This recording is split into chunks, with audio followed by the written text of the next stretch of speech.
आज हम आगमन काल के चौथे रविवार में प्रवेश करते हैं।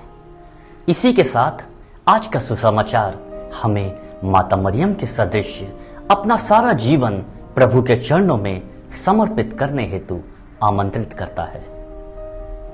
हमने पिछले रविवार के सुसमाचार में देखा था कि किस तरह यूहन्ना बपतिस्ता सुसमाचार के केंद्र थे, क्योंकि उन्होंने यीशु के आगमन का पथ तैयार किया था।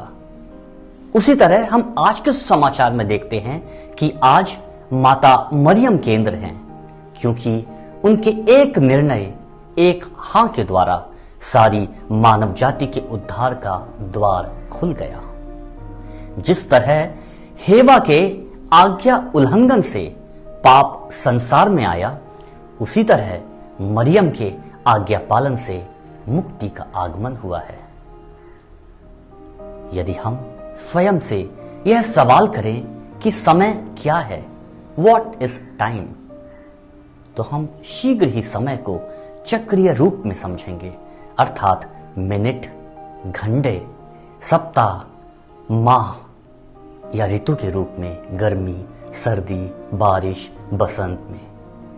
एवं इस चक्रीय समय का कोई अंत नहीं है। उसी तरह यदि हम समय को चक्रीय रूप में ना देखकर रैखिक रूप में देखें, अर्थात शुरुआत से भविष्य तक का रैखिक समय, जो कि ईश्वर के द्वारा बनाई गई योजना से परिपूर्ण है, एवं इसी रैखिक काल का हर कदम हमारे लिए महत्वपूर्ण है, क्योंकि रैखिक काल का हर कदम ईश्वर की कृपा का क्षण है। हम विश्वास करते हैं कि 2000 वर्ष पहले यीशु मसीह ने अपने अनंत काल से उसी रैखिक काल में प्रवेश किया तथा यीशु मसीह के इसी महत्वपूर्ण कदम के द्वारा संसार में परिवर्तित हो गया। संसार परिवर्तित हो गया उनकी कृपा के द्वारा। संसार परिवर्तित हो गया क्योंकि उन्होंने रैखिक काल में प्रवेश किया। संसार परिवर्तित हो गया क्योंकि ईश्वर मनुष्य बन गया, हम में से एक बन गया, सिर्फ पाप को छोड़कर। लेकिन इससे पहले कि यीशु मसीह इस पापमय संसार में अपने कदम रखें, किसी के निर्णय ने यह दुनिया बदल दी। किसी के निर्णय द्वारा यह सब संभव हो पाया, और यह कोई और नहीं, यह हमारी माता मरियम है। स्वर्गदूत ने जब मरियम को अभिवादित करते हुए कहा, प्रणाम प्रभु की कृपा पात्री, प्रभु आपके साथ हैं, जिसका अर्थ है ईश्वरीय प्रेम की उपस्थिति में भरे रहना। मरियम स्वर्गदूत के इन शब्दों से घबरा गई और मन ही मन यह सोचने लगी कि इन शब्दों का अभिप्राय क्या है। और तभी स्वर्गदूत ने उनसे कहा, मरियम आप डरिए नहीं, आपको ईश्वर की कृपा पात्र हैं, जिसका अर्थ है ईश्वर का विशेष प्रेम मिलना। कुछ ना समझते हुए भी मरियम ने नम्र निर्णय लेते हुए कहा, देखिए मैं प्रभु की दासी हूं, आपका कथन मुझ में पूरा हो। और इसी सकारात्मक उत्तर द्वारा संसार की ज्योति हमारे बीच में आई।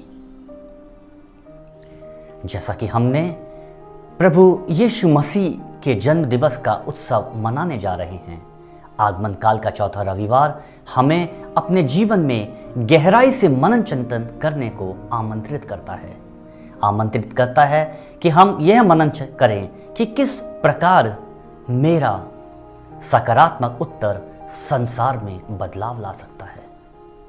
यह रैखिक काल 2020 ईश्वरी कृपा का क्षण है, एवं मैं किस प्रकार मसीह को अपने पड़ोसियों के मध्य ले जा सकता हूं या लेकर जाऊंगा।